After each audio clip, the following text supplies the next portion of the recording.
Welcome to the deep dive. Great to be here. So, today we're looking at Marilyn Monroe, but maybe from a slightly different angle. Yeah, through the eyes of someone who knew her well personally, her friend, Susan Strasberg. Drawing from an appearance she made, I think it was on Good Morning America, sharing some really intimate memories. Exactly, and it's that firsthand perspective that's so valuable. It's not speculation, it's observation. Our goal really is to try and understand a bit more about Marilyn's private world, away from the cameras. To see the person behind the persona, based on these specific recollections. Okay, let's jump into one of the most striking things Strasberg described, this early morning smoking ritual.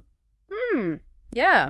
She painted quite a picture. Waking up really early, quiet house. And then the strike of a match.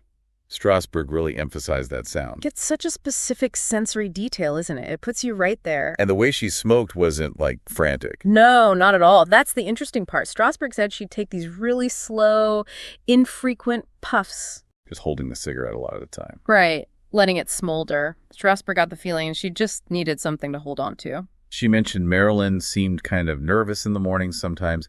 Could it be linked to anxiety? It's definitely a possible interpretation, like a physical anchor, maybe, something to ground her. And the way she exhaled the smoke, described as these big, slow plumes, almost dramatic. Could even be, an unconscious way of regulating her breathing, trying to find some calm. But then here's a fascinating twist Strasberg observed. The relationships part. Yeah. Apparently, this whole ritual just stopped when she was seriously involved with Joe DiMaggio and later Arthur Miller. That's really significant. It suggests the smoking was maybe tied to how secure she felt. And Strasberg seemed to think the husbands, DiMaggio especially, didn't even know she smoked. Which implies she actively hid it during those times. Maybe she felt it was, what was the word Strasberg used? Unseemly. Yeah, unseemly. And she avoided smoking in public, too, like at parties. If she did, it was apparently a quick dash to the ladies' room. Very hidden. It really highlights this divide, doesn't it, between her private coping mechanisms and the very polished public image. Absolutely. When you think about the sheer pressure she must have been under, these private ways of dealing with it start to make a bit more sense. Hiding it speaks volumes about expectations, maybe her own insecurities, too.